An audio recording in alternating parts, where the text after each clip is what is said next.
Bueno, buenas tardes a todos, un gusto estar acá. Impresionante la convocatoria, siempre es mucho más lindo dar estas charlas cuando hay mucha gente y posiblemente preguntas o comentarios.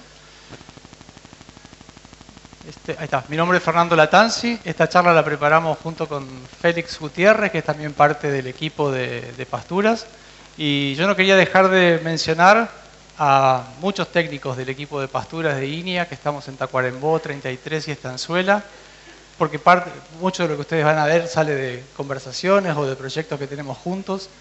A Nicolás Baraybar, que anda por ahí atrás, él es técnico sectorial y con él trabajamos cada vez más, sobre todo en la parte de armar herramientas destinadas a la transferencia de los conocimientos que uno puede generar. Y a mí me gustó, como dijo Sofía recién, que ella era discípula de Santiago Fariña.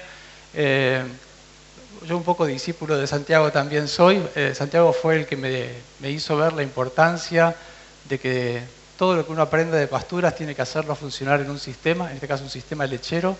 Y bueno, y ahora que Santiago no está con el equipo de lechería, sí, muchas de las cosas que aparecen acá son fruto de charlas con ellos. La charla de hoy no tiene nada que ver con la coyuntura. Una de las cosas que Santiago me decía es, esta jornada la hacemos una vez cada 2 años. Démonos un espacio para ver no cómo va a estar los próximos 15 días, sino cosas de más largo plazo. Y así que ustedes van a ver algo de cómo pensamos esto de la diversificación de la base forrajera y por qué es importante. Pero Alejandro, que es el director interino que tenemos en lechería, me dijo, todo bien, pero dar algunos mensajes concretos. Así que para sacar la ansiedad, no hay ninguna duda. O sea, no van a ver acá una charla de si tenemos que hacer sistemas diversos o no, si incrementa. Son cosas que ya se saben y las voy a dar por hechos. Sistemas diversos tienen más estabilidad y sobre todo cuando son pastoriles. De manera que todos ustedes como gerenciadores de sistemas pastoriles tendrían que estar apuntando a hacer sistemas diversos. El foco de la charla es cómo organizar esa diversidad y qué tener en cuenta al momento de hacer, qué combino para hacer cosas diversas. Yo voy a hacer mucho foco en que uno lo que quiere es tener diversidad de funciones. Distintas especies forrajeras traen distintas características y en un sistema tienen que aportar alguna función distinta. Entonces, tener 2 especies que son con distinto nombre, pero que funcionan muy parecido, nos hacen el sistema diverso en nombres, pero no en cómo funciona, ¿no? Entonces, el foco va a ser qué aportan las distintas forrajeras o la combinación de forrajeras a cómo funcionan sistemas pastoriles. El título me quedó largo, pero me gusta, yo soy de hacer títulos largos, porque me gustaría tomarme un tiempito de qué es esto de la diversificación de la base forrajera. Es qué especies, y dentro de especies, qué nos otorgan los distintos cultivares, podemos usar para generar comida en sistemas lecheros pastoriles, ¿no? Epa. Entonces, el foco es el rol que tiene genética de forraje en estos sistemas, y cómo combinar y sumar distintas genéticas de forraje a la máquina de producir pasto. En mezclas, cómo combinarlos en un potrero y cómo combinarlos en secuencias. Y ahí va el segundo mensaje. Uno puede tener 50 especies en un sistema, todas juntas en un potrero, o de a 2 en 25 potreros. Es mucho más fácil de manejar cuando hay pocas especies en cada potrero.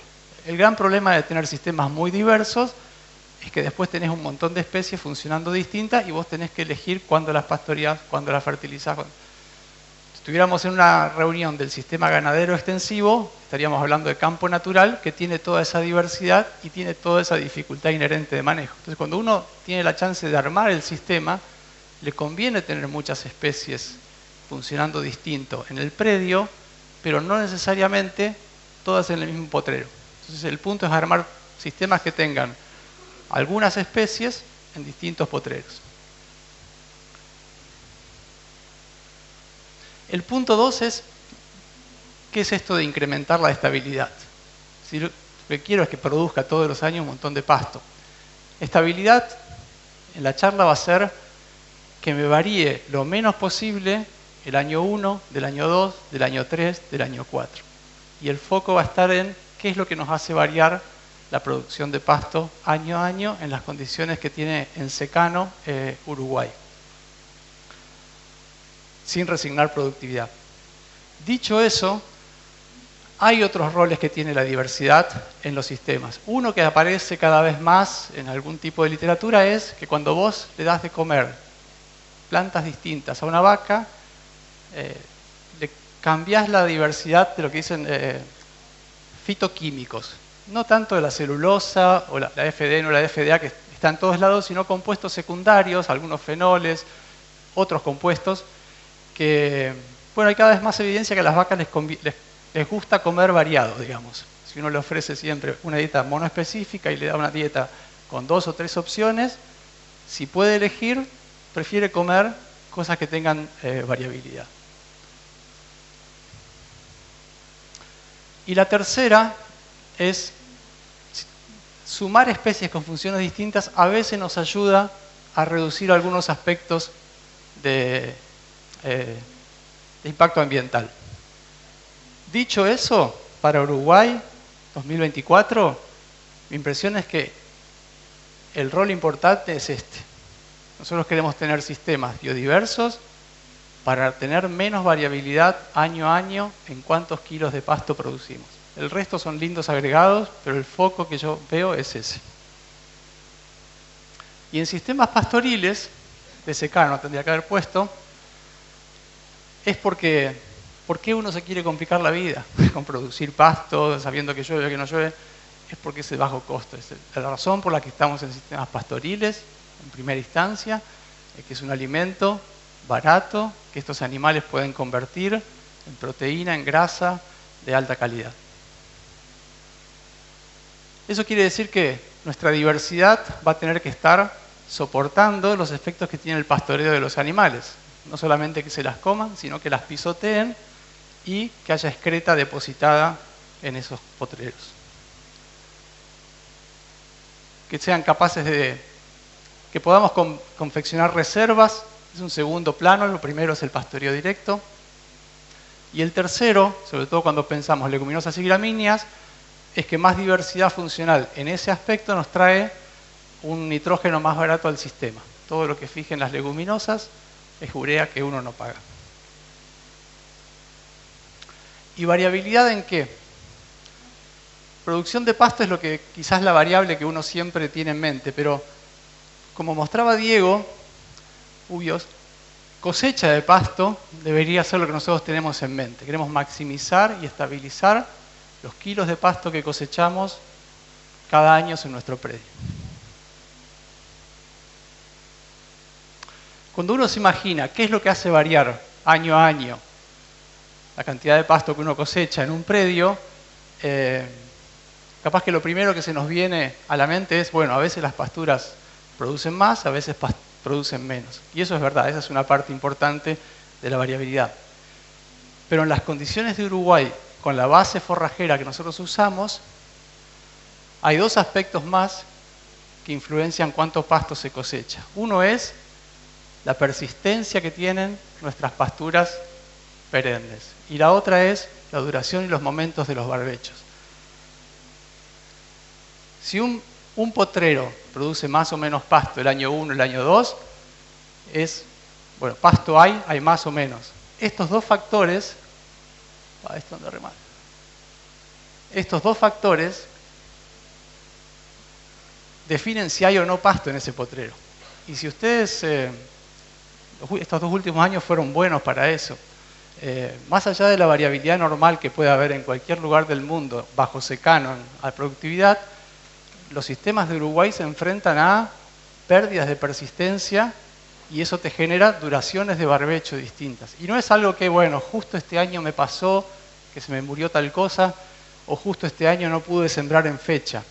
El lugar donde estamos trabajando, el clima y la combinación de clima y suelo, hace que tengamos mucha incertidumbre en eso y que tengamos muchos huecos sin pasto, que afectan a cuánto pasto se cosecha. Yo le voy a pasar muy rápido lo que aprendimos de persistencia, que es cómo hacer que pasturas no se mueran. En cuanto a gramíneas, las dos que podemos pensar que viven muchos años, Festuca, Dactylis, yo pondría Raigrás perenne acá también, medio que ya tenemos claro que el estrés térmico es el principal problema y que cuando tenemos defoliaciones muy intensas en el medio del verano, enero, febrero, marzo, la supervivencia de esas plantas puede ser muy afectada. Este 0,1 quiere decir que en ese experimento, cuando hacíamos una defoliación muy intensa en verano, el 90% de las plantas, de los macrollitos, se morían. Y lo repetimos muchísimas veces en distintos manejos, está súper claro. Estas gramíneas que tienen la posibilidad de vivir son muy susceptibles a estrés térmico durante el verano, y la razón de eso es que la planta se queda sin área foliar, no puede transpirar, no se puede enfriar, y es como un auto que ustedes le sacan el radiador. Se calienta, se calienta, se calienta, hasta se muere. Este es el mejor experimento que hicimos, me parece, para mostrar eso.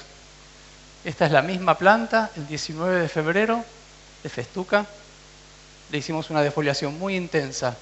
A las 6 de la tarde no se murió casi ninguno, o a las 9 de la mañana se murió el 80%.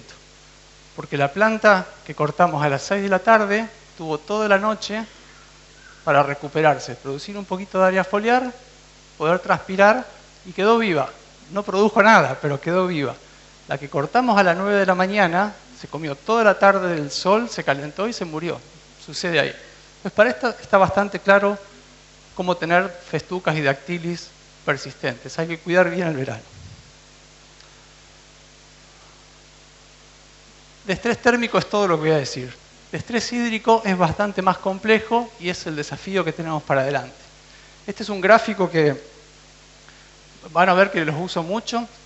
En el caso este es de Viña Las Brujas. Yo simulo un suelo que tiene 90 milímetros de agua útil y esta liñita acá es la mediana, es el valor más frecuente histórico. En el caso de Las Brujas debe ser de 1970 hasta 2024. Entonces lo que tenemos para Uruguay es que hay una época del año que empieza más o menos en octubre, noviembre, en que empieza a haber caídas en la cantidad de agua disponible, porque llueve menos de lo que las plantas evapotranspiran. El verano hay poquita agua y después se empieza a recuperar. Y el área celeste es la variabilidad, es en la serie histórica donde caen 3 de cada 5 años. Entonces, hay épocas muy variables, la primavera es bastante variable. O sea, 3 de cada 5 años, a mitad de octubre, podemos tener el suelo con 10 milímetros o con 80, 70 milímetros, ¿no? Cada vez que tenemos arriba de 50 milímetros, la planta no está en estrés. Cuando estamos debajo de 40, la planta está en estrés. Pues fíjense que las primaveras, podemos tener cualquiera. Allá arriba, perfecto, casi con riego, o acá abajo, pasándola muy mal. Si eso fuera así, uno puede armar sistemas diseñados para trabajar con eso. El tema es que sobre eso tenemos la variabilidad de todos los años. Hoy estamos acá. Esto es hasta el 24 de julio, ¿no? Y todo lo que ustedes vean verde es periodos que este año estuvimos mejor que la mediana. Y lo que vean rojo son periodos que estuvimos peor que la mediana. Entonces, todo el otoño, por ejemplo, o fin de verano fue bastante más húmedo y hoy en Las Brujas están ok. Esa es la variabilidad que uno es difícil de predecir y que también opera. Y Uruguay tiene otra variabilidad que es que esto es la estanzuela, es lo mismo, y tuvimos lo mismo en otoño, pero desde mitad de junio nosotros estamos en déficit hídrico súper marcado, y estamos a 200 kilómetros de Las Brujas. Entonces esa variabilidad a corta distancia genera más problemas de predecir y de saber con qué ambiente te vas a enfrentar. Y además tenemos esto fue el año pasado. Estanzuela, fue todo rojo, no tuvimos nunca lluvias por encima, ¿no? Hay un paréntesis, esos son los 2 años experimentales que le tocaron para el doctorado de Diego, tratando de comparar las épocas de pobre Diego. Bueno, es más variabilidad que uno tiene que tener en cuenta y que tiene que manejar. Y quería hacerles, no es que te toca así, es el promedio de lo que te va tocando, ¿no? Y acá lo que les muestro es lo mismo, pero les hago una diferencia de los años niño y los años niña. Y bueno, los años niña, toda la primavera es más seca, los años niños, noviembre y diciembre son más húmedos, pero fíjense que no son variaciones enormes en relación a la variedad climática normal que ustedes tienen. Entonces, el año niño y año niña, tomar decisiones está bueno, te marca, digamos, una cierta probabilidad, pero incluso sin eso, la variabilidad climática que hay de Uruguay es bien desafiante, ¿no? Y lo mismo para cambio climático. No es que no existe cambio climático, es que lo que uno puede esperar de efectos de cambio climático, la variabilidad climática sin el cambio climático ya es lo suficientemente grande como para que te lleve a, tengo que pensar mis sistemas que tienen que vivir y producir con toda esa variabilidad hídrica, entre sitios, entre años y durante un año.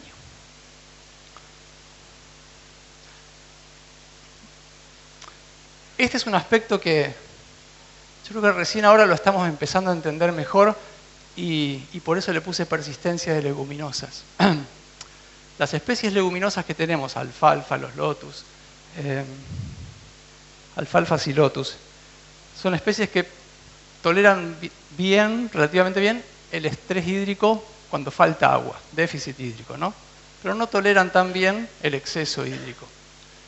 Y por la dinámica de lluvias y de suelo que tiene Uruguay, nosotros casi todos los años tenemos un estrés secuencial.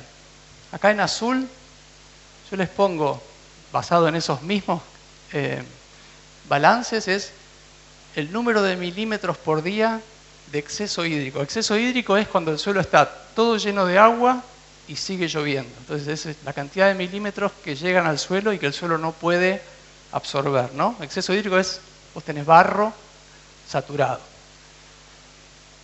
Entonces, fíjense que de julio, agosto, septiembre, octubre, medio que siempre tenés exceso hídrico.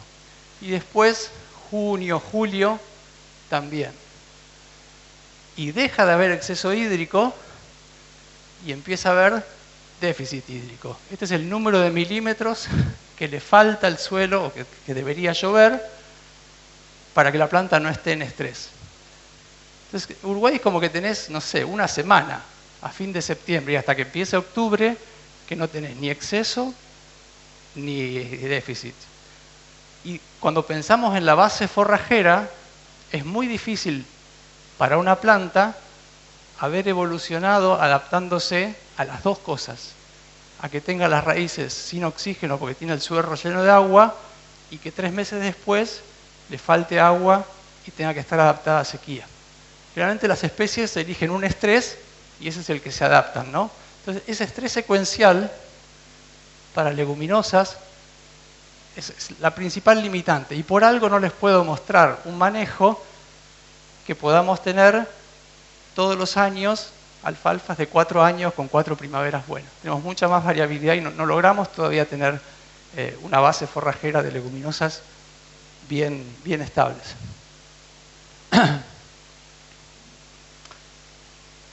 Toda la parte hídrica, yo se lo estaba contando como si fuera un suelo plano y no ocurre en casi ningún lugar de Uruguay que tengas un suelo plano. Siempre tenés un relieve sobre esas relaciones. Y quería mostrarles, este es el tambo de Estanzuela, ahí vemos la represa, todas estas son las vías de escurrimiento. Entonces cuando hacemos un mapa de la topografía, todo lo que ven acá como más oscurito son las vías por las que escurre el agua, son lugares más bajos, y lo más clarito son las vías, las partes más altas, ¿no? O sea, hay muchísima diversidad a corta escala de partes más altas y partes más bajas. Perdón, esto lo pueden ver para cualquier parte de Uruguay. Una de las mejores cosas que tiene Uruguay es que tiene un mapa topográfico a una escala de 50 centímetros. Súper bien medido. Y de ahí pueden descargarse el mapa de su predio. Esto es lo mismo, nada más que lo exacerbé, como si fuera una zona montañosa, pero para ver lo mismo, ¿no? Ven las vías por las que se va el agua, lo más clarito son zonas altas y lo más oscurito son las zonas más bajas, ¿no? Este es un potrero donde hicimos una tesis con Emiliano Recarte, que tiene una zona alta que va bajando y después empieza a subir. Entonces es un potrero como que tiene una parte no solamente que es baja, sino que queda como encajonada, ¿no? Y ahí lo que se sembró es una mezcla de alfalfa y dactilis. Entonces fíjense lo que pasó al segundo año. Emiliano lo que hizo es, en muchas partes de este potrero, ir midiendo cuánta alfalfa había, cuánta dactilis había, cuánto se cosechaba en cada pastoreo, y esto es lo que encontró. La parte celeste, que es la parte más alta, que estaba por acá. La mezcla se sembró todo igual, ¿no? Nada más que al segundo año había evolucionado en base a lo que estaba el potrero. Se encontró que había un 60-80% de alfalfa en la parte alta y un 20 o un 30% en la parte baja. Parcelitas de, no sé, 3-4 hectáreas. La cantidad de pasto que cosechaba donde había más alfalfa era 1.200 kilos en cada pastoreo, y en la parte que estaba más baja, la parte baja con menos alfalfa, 400 kilos. Un experimento que estaba funcionando con las vacas, solamente elegimos un potrero del tambo, pero que estaba manejando con el manejo normal, ¿no? Entonces fíjense el impacto que tiene esa combinación de clima, tipo de suelo y relieve en el balance hídrico que les contaba, y en qué especie queda dominando dependiendo de cómo está adaptada. Alfalfa la pasa muy mal cuando hay anegamiento en invierno, y te lo acusa rápidamente y lo ves rápidamente en la productividad.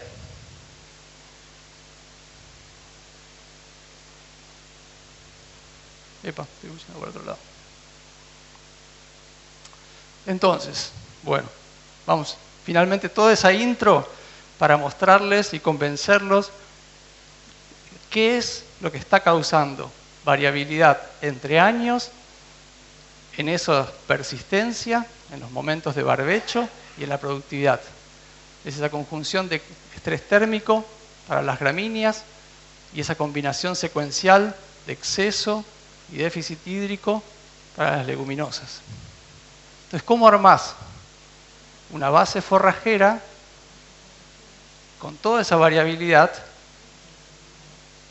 entre años, que vos puedas pedirle más o menos la misma cosecha por hectárea? Si vos tenés una especie, el año que está perfecto para esa especie es un pico de producción, el año que está malo para esa especie es cero. Entonces, la forma es combinar especies, algunas que anden mejor con estrés hídrico, otras que anden mejor con excesos hídricos, otras que anden bien en primavera, otras en verano, otras que anden mejor, y tener un poquito en cada potrero.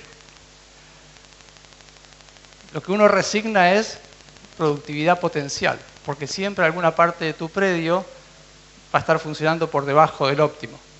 Pero tenés esa estabilidad interanual, que es lo que uno buscaría en sistemas que sean consistentes en su funcionamiento año a año, en la cosecha. Y yo voy a hacer una separación, al final voy a terminar hablando de qué especies combinar en praderas, pero así como marcaba Diego el rol de las reservas forrajeras, depende del sistema que ustedes tengan, un 30%, un 40% de la dieta que está comiendo el animal es silo de algo o silopac. Entonces, tener diversidad en sus reservas forrajeras es igual de importante que tener diversidad en las plantas que uno quiere usar para pastoreo directo. Las reservas forrajeras son nuestro seguro contra riesgo. Es el mejor seguro climático que vos podés tener en un sistema pastoril es un chorizo lleno de silo, ¿no? Bueno, pensarlo así. Y lo segundo es que ese control del riesgo es lo que te permite ser súper eficiente en el manejo del pastoreo. Si vos tenés la posibilidad de darle de comer otra cosa cuando tenés poco pasto, no comprometés no sobrepastoreás. Y si tenés la posibilidad de hacer reservas cuando te sobra, haces el mejor uso de ese recurso pastoril. Entonces, sistemas pastoriles, uno lo puede empezar a pensar de la parte que va a estar pastoreada, pero igual lo puede empezar a pensar de cómo voy a armar mis reservas, sobre todo en sistemas lecheros. Y en sistemas lecheros, yo creo que lo que más tenemos entendido es cómo funciona maíz en función del riesgo climático. Decidiendo en qué fecha de siembra lo voy a estar operando, más temprano o más tardío, y qué combinación de genética y densidad voy a usar. Maíz evolucionó muchísimo. Si buscan videos en YouTube van a encontrar charlas nuestras y de otra gente. Casi que son dos cultivos distintos. El maíz que vos hacés el 20 de septiembre o el que hacés el 15 de diciembre. Y podés usar esa diversidad para enfrentar ambientes más marginales o años más marginales. Cebada y trigo vamos a estar, o por lo menos yo voy a estar trabajando en los próximos años, porque es una, por ejemplo, en el tambo de estanzuelas no lo usamos mucho, es una reserva que tiene un potencial que en los cultivos se ve, en kilos de materia seca que produce un trigo para grano, una cebada para grano, está mucho menos expuesto a déficit hídricos, sí a excesos hídricos, pero a déficit hídricos no. Y bueno, es algo que nos gustaría entender mejor y que por ahí en las próximas charlas hablamos más de reservas de cultivos de invierno para complementar maíz. Y llegamos a la última parte, que es cómo armo esa diversidad genética, cómo armo esa diversidad de mi base forrajera. Antes de empezar a hablar de especie 1, especie 2, cada vez que ustedes piensen en una mezcla, el mensaje que yo les traigo es, primero piensen cuál va a ser la especie base. La especie base de esa mezcla es la que les organiza el manejo. Si ustedes tienen que tomar una decisión, pastoreo o no pastoreo, la corto o no la corto, la fertilizo o no la fertilizo, la especie base es la que organiza el manejo. Porque si no, las mezclas forrajeras los vuelven locos, porque no sabes a quién seguirle el ritmo. Entonces tienen que identificar potrero a potrero cuál es la especie base y cuál es la especie complemento. La especie base es la que tiene que darles lo que ahora vamos a ver. Entonces, ¿qué tener en cuenta al elegir una especie base? Antes de pensar en el suelo, en el agua, en todo lo que les mostré, ¿cuánto quieren que dure esa pastura y en qué época quiere que produzca pasto? Una misma mezcla puede tener una especie base en un sistema o en un potrero y otra especie base en otro sistema de otro potrero. Alfalfa y dactilis. Yo les voy a poner como ejemplo. Si quiero que me produzca más noviembre, diciembre y enero, la especie base tiene que ser alfalfa. Si quiero que me produzca más entre abril y noviembre, la especie base es dactilis. Entonces, todo el manejo del pastoreo, si la especie base es alfalfa, sigue alfalfa. Y dactilis tiene que acomodarse. Una vez que uno decidió estos dos, ahí sí, en el potrero que estoy mirando, y realmente es potrero para Uruguay, ¿cuánto déficit hídrico estival voy a tener? O sea, ¿cuánta sequía ese lugar me va a dar? Y eso es casi que profundidad de suelo. Y el índice CONEAT, no el suelo CONEAT, sino el valor ese 200, 150 o 100, está muy correlacionado con profundidad de suelo. De manera que con ese índice ustedes ya saben qué profundidad de suelo tienen ahí. Y lo otro es qué intensidad de encharcamiento invernal voy a tener. O sea, eso de exceso y déficit son los puntos 3 y 4 que te tienen que organizar qué vas a poner. Y los últimos dos que mencionamos son pH, aluminio en la parte donde hay lechería sería raro, pero capaz que alguno predio que tenga aluminio intercambiable puede haber, de manera que saber si hay aluminio o no es central. Y el último es si a esa mezcla uno quiere sacarle mucha materia seca, mucha calidad o que viva muchos años. A veces uno tiene que tomar esa decisión qué va a priorizar. Hay un montón de factores que no están en esta lista. Nosotros entendemos que estos son los más importantes por el clima, el suelo y cómo funciona Uruguay. Un comentario sobre pH para predios lecheros. Estos son datos de 2022 del tambo de Estanzuela. Son todos potreros que el suelo en teoría es el mismo CONEAC, pero tiene una historia de uso diferente. Entonces fíjense la variación en pH que muestran hoy esos potreros, desde 5 hasta 6,5. Y eso quiere decir que hay diferente calcio y magnesio atrás. Este proceso de caída del pH y de pérdida de calcio y magnesio, de esto que se dice ahí de bases, no es común en sistemas pastoriles. El tema es que los sistemas pastoriles lecheros tienen poca recirculación discreta. No es que el calcio y el magnesio salen del predio, pero no se depositan en la parcela. Entonces vos tenés una alta extracción por el animal, incluso en pastoreo, que va con la excreta a otro lado. Lo mismo que decía Sofía con el nitrógeno, recircular la excreta ambientalmente por el costo de nitrógeno o a más largo plazo por el problema de que se caiga el pH a medida que vas extrayendo calcio y magnesio, nos parece que es un tema que van a tener que empezar a pensar como más seriamente cada vez. El nitrógeno, hasta uno puede decir, no me importa recircular. La urea sigue siendo barata en relación al costo del litro de leche. Con calcio y magnesio, la ecuación no es tan clarita, porque las fuentes de calcio y magnesio son bastante caras en Uruguay, y la excreta es un pool, sobre todo el sólido, que tiene esos dos nutrientes. Bueno, definiendo la duración y la estacionalidad,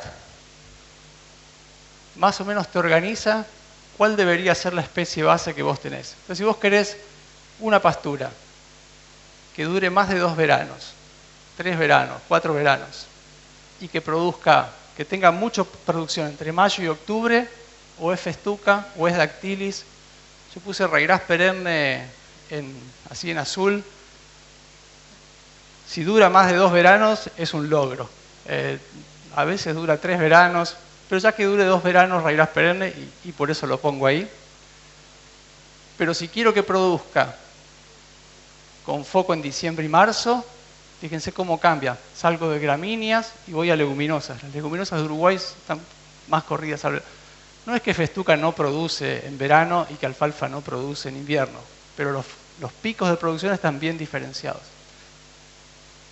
Y si quiero que viva un verano, o sea, que me dé 2 primaveras, son todas especies bianuales. Raigraces, cebadillas, holcus para otoño e invierno, trébol rojo, achicoria. Eso ya te va diferenciando bien. Una de las primeras charlas que di en Uruguay, lo recuerdo clarito, fue una reunión de Conaprole, en un lugar hermoso frente al mar, y un productor me dijo, bueno, ustedes me tienen que decir qué es lo que tengo, cuál es la mezcla que tengo que armar. Y en esa época yo no tenía tan claro Uruguay, y le dije, bueno, no sé, pero en algunos años espero poder decírtelo. Como en Nueva Zelanda la mezcla es, no sé, Raigras y trébol blanco, y cuando la quieren complejizar es un poquito de quicuyo o un poquito de plantago. Me parece que Uruguay nunca va a funcionar así, con la mezcla para que ande siempre en todo lugar. Por todo lo que les contaba antes, ustedes van a tener distintos potreros con distintas mezclas y que tienen que combinarlas para que les den esa estabilidad.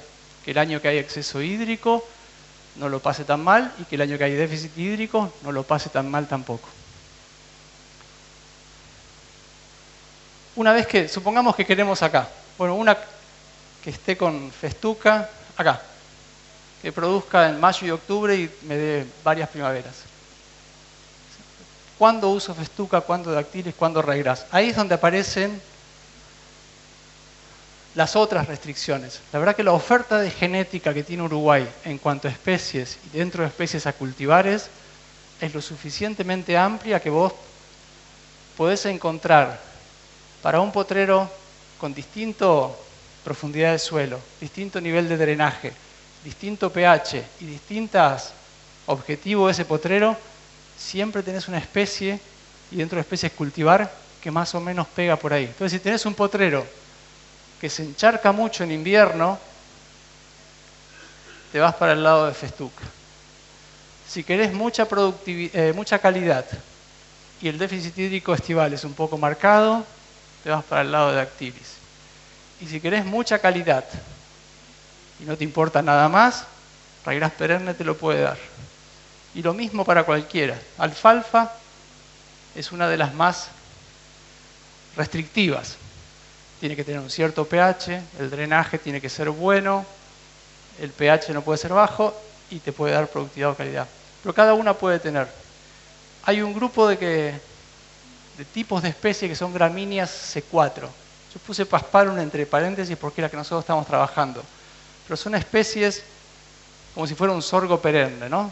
Muchas son nativas de campo natural. La vegetación tradicional nativa de Uruguay dominada por gramíneas de tipo C4. Entonces son especies que andan muy bien en verano. Cuando empieza a helar dejan de crecer, no se mueren pero dejan de crecer y hasta noviembre no producen. Y en algunos lugares puede funcionar. Son muy, muy persistentes, quizás no son las más rápidas en implantarse. No les voy a explicar todos y cada una de las opciones, porque hay demasiadas opciones. Entonces lo que armamos con Nicolás sobre todo es este sitio web que ya está funcionando. Si ustedes le sacan una foto de esto, debería llevarlos ahí. Que lo que les hace es un pequeño formulario. Vos tenés que poner cuánto querés que dure tu pastura, qué estacionalidad, si priorizás alguna de estas, cómo es el drenaje, el pH, la profundidad. Si no tenés mucha idea de esto, podés poner qué CONEAD tenés y te da algún valor por default. Y acá en esta lista te va marcando cuál sería la especie base. Es simple, la idea es tenerlo listo para fin de noviembre, de manera que cuando ustedes empiecen a hacer la reserva de semillas lo pueden haber usado antes. Es potrero a potrero y tiene una parte. Por ejemplo, yo le puse, quiero una pastura larga que me produzca mucho en noviembre a marzo, puedo manejar el meteorismo, quiero mucho pasto, el drenaje es bueno, tengo un pH arriba de 5,3 y el suelo es relativamente profundo. Entonces lo que me dice es, tu especie base tiene que ser alfalfa, es la que pega perfecto para ahí. Después me pregunta un poco qué malezas problemáticas tengo en ese potrero. Y hace foco en esta, si tengo gramilla, poco, medio, mucho, anuales de invierno, Ryegrass anual, Poa gaudinia o vulpia. El sistema está pensado no solo para sistemas lecheros, no para cualquiera, así que van a haber cosas que por ahí no son relevantes para ustedes. Y margarita de piria. No es exhaustivo de todas las posibles malezas, son malezas que si están presentes en una alta cantidad, te pueden hacer cambiar la decisión de qué especies pones ahí. Y en el caso de alfalfa, por ejemplo, yo le puse, tengo más del 15% del potrero con gramilla. Y bueno, me dice, mirá, no se recomienda, porque gramilla le va a ganar, es más rápida, qué sé yo, te conviene por ahí hacer un año con algo, sacar eso, controlarlo químicamente y después hacerlo. La última, una de las últimas.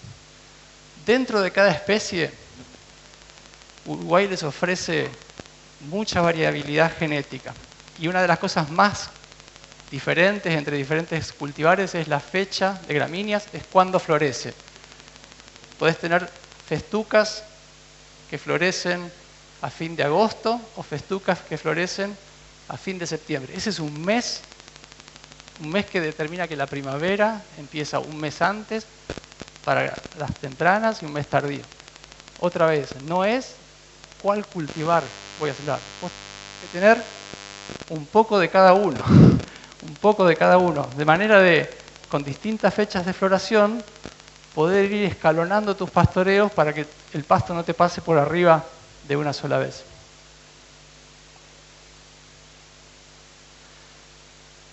Una vez que decidí la especie base, la especie complemento me tiene que traer algo que la especie base no tiene.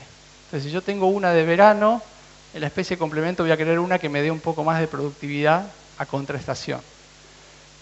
Si tengo una que produce mucho, capaz que quiero algo más, que me aporte algo más de valor nutritivo. Y si es la base es gramínea, capaz que quiero poner una leguminosa que me aporte nitrógeno. Pero son eso, son especies complemento.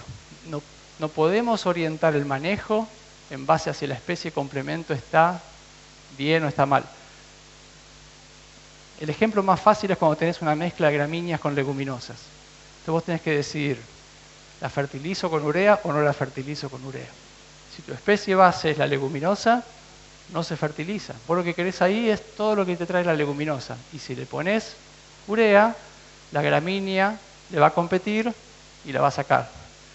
Y la misma mezcla, si lo que querías era producción de invierno, le pones urea al fin de invierno, por más que tenga la leguminosa. Y la leguminosa, bueno, la pasará un poco peor. Pero el punto es decidir cuál es la especie base. Si no, es difícil tomar decisiones de manejo. Este es un ejemplo, que es la rotación que Diego les decía que tenían sus distintas épocas de aparición, tiene distintas rotaciones. Y es un lugar en que tratamos de, entre comillas, validar estos conceptos que les estoy diciendo. Entonces, esto, por ejemplo, son los 3 tratamientos de Diego: naranja, azul y verde. Es la producción acumulada de pasto. Esta fue desde la primavera pasada hasta febrero, marzo de este año. Y tiene una parte que era una alfalfa con dactilis, que nosotros sabemos que la alfalfa en un momento se nos va a perder. El primer año, en algún momento se nos va a perder. Este otoño, por ejemplo, debería habernos hecho perder mucha alfalfa. Y eso lo que vamos a ver en la primavera es que nos quedó dominado por dactilis. Entonces, le podemos sacar 1 o 2 años así y después le vamos a decir dactilis con nitrógeno. Una vez que tenemos menos del 30% de alfalfa, cambiamos el nombre, ahora es un dactilis y empieza a manejarse como si fuera dactilis. No es que no haya alfalfa, pero no podemos manejarla en base a alfalfa cuando no te quedó mucho. Y cuando el dactilis empiece a parchear, porque lo perdemos en algún verano, le intersembramos un raíraz perenne, que en este caso es virazón, también, que va con nitrógeno. Entonces, la idea acá es probar, hacer esa mezcla de diversidad en una pastura que sabemos que va a ir mutando en su composición a lo largo del tiempo. Entonces, las pasturas de primer año de esta mezcla van a estar dominadas por alfalfa, las de segundo, tercero, cuarto, dactilis, y después raíraz. Y eso nos permite tener toda la diversidad y minimizar los barbechos. Ese era el concepto. Hasta ahora estamos re contentos con cómo nos salió. Esto de intersiembras de raíraz no es nada, no es inventar la pólvora, seguro que alguno de ustedes ya lo está haciendo, pero implementarlo de esta manera, en cuanto, si yo veo que el dactilis me está dejando muchos parches, le pongo raíraz y le digo raíraz. No importa si hay dactilis, le digo raíraz y lo voy a manejar como se maneja raíraz. Y otra parte de la rotación es festuca, y festuca no tiene problemas. Festuca, mientras probamos el verano, la podemos hacer durar 4 años, entonces no tenemos toda esta secuencia de decisiones. Ahí lo que tenemos es festuca y trae a esta mezcla buena producción, marzo, abril, mayo, buen piso, bueno, todo lo que vimos este otoño. Hay 2 tratamientos, bueno, yo le puse para 2, él tiene 3, pero el de otoño, la aparición de otoño, tiene mucha base festuca, es este acá, con 75% festuca y 25% alfalfa dactilis y raíraz. Y las otras 2 épocas, el invierno y el extendido, tienen más alfalfa y menos festuca. En este año, la base que tenía más alfalfa cosechó 500 kilos más de pasto desde octubre hasta febrero.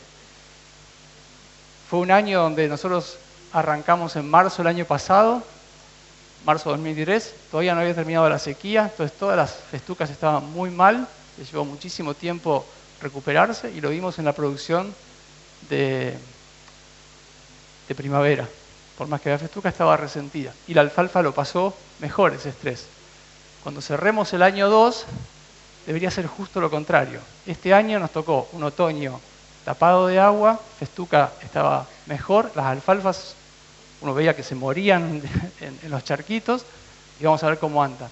El punto es ese, tratar de probar con algo que mezcle un poquito de distintas funcionalidades para no tener demasiada variación año a año.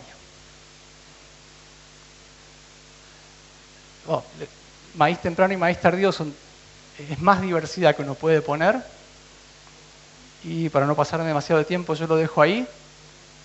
Este es esperaríamos que lo usemos, lo desarrollamos junto con gente del plan agropecuario, gente de la facultad, gente de las empresas que venden semilla. De acá a noviembre va a ir cambiando. La idea es que les diga la especie y que le dé una pequeña descripción del manejo de esa especie. Y bueno, cualquier cosa, estamos súper abiertos a críticas o a si encuentran cosas que no funcionan para mejorar. Bueno, muchísimas gracias por el tiempo.